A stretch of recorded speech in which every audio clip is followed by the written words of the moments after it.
that you're using a lot of the B vitamins, and that's the Beyond Tangy Tangerine. I got to move on, Mike. Does that help you, buddy? Mm-hmm. Yes, Anything thanks else? very much. Okay, good deal. And don't forget. Go ahead. Yes. I was going to say, don't forget vitamin C. Hang on, the elevation that reduce inflammation, if those affect the healing at all, or if they're mostly just for pain? No, they'll improve healing. If you're so inflamed that everything's starting to pool up in there, keeping your leg elevated can definitely help speed recovery.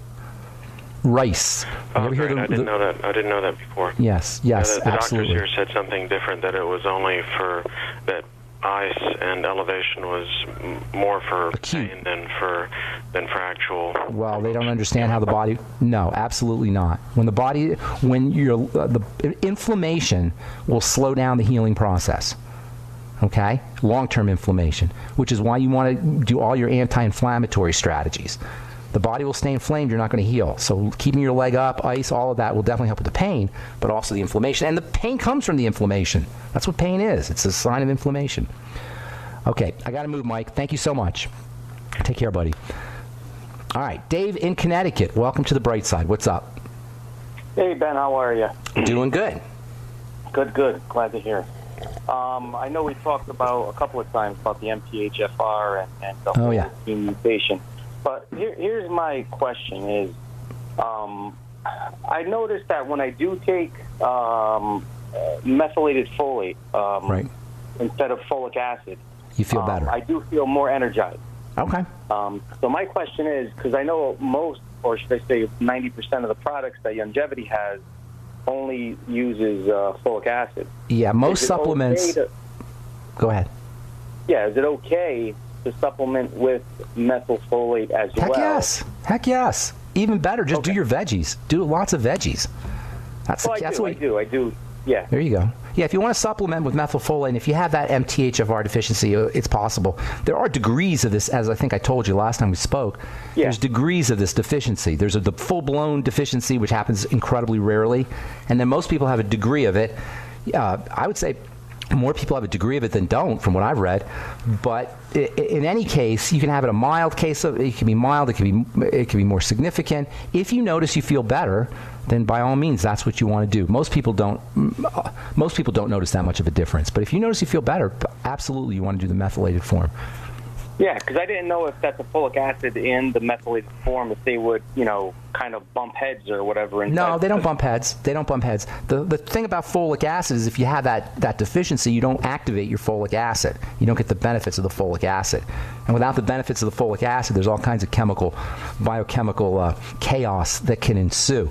So you want to be able to make the right form of folic acid. That's the issue.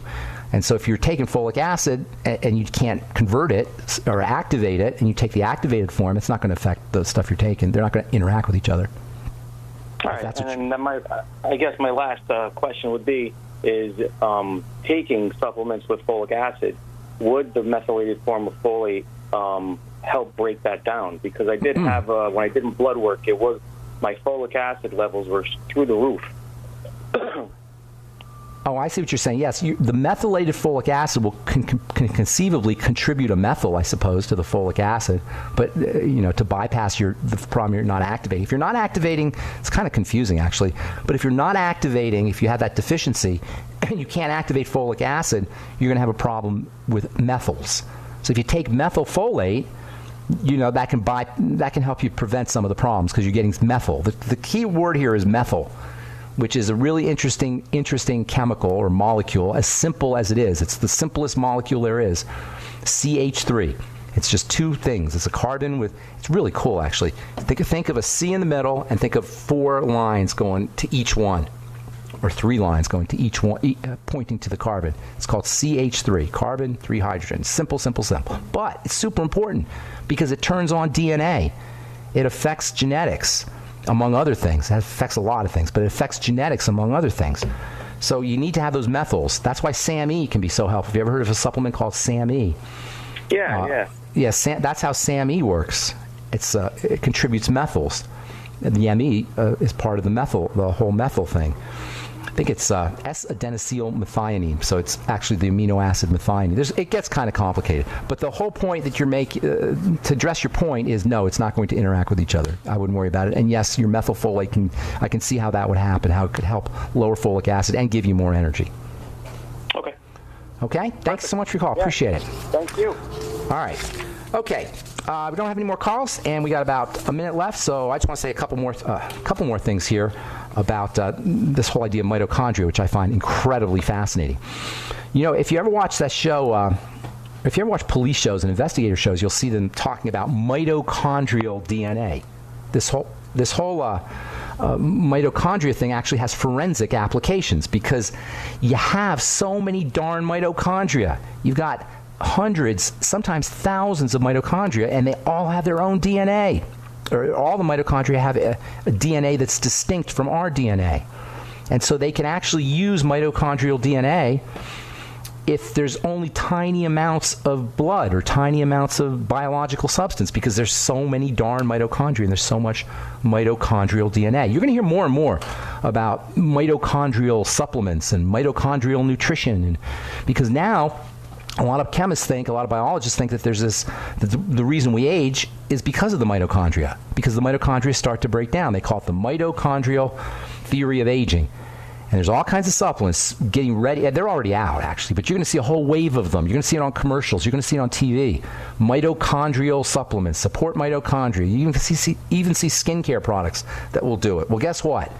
The way you support mitochondria is the way you support anything else in the body. By using the Mighty 90 Essential Nutrients, which represent cell food, by making sure you're getting enough oxygen, which represents cell energy, and by making sure your cell has a clean place to do its work. Oxygenation, starvation, and suffocation are the three causes of disease, and they're the three causes of aging, and they're the three causes of everything yucky about being alive. But it doesn't matter, because we can take care of it ourselves with the Mighty 90 Essential Nutrients, making sure you're practicing slow, deep breathing techniques and getting some exercise, and making sure you're getting lots of long, luscious, delicious rest. I'm Pharmacist Ben. Thanks for listening, friends. We'll be back at you tomorrow with more good health information on the bright side. Have yourselves a beautiful, wonderful, spectacular day. Bye for now.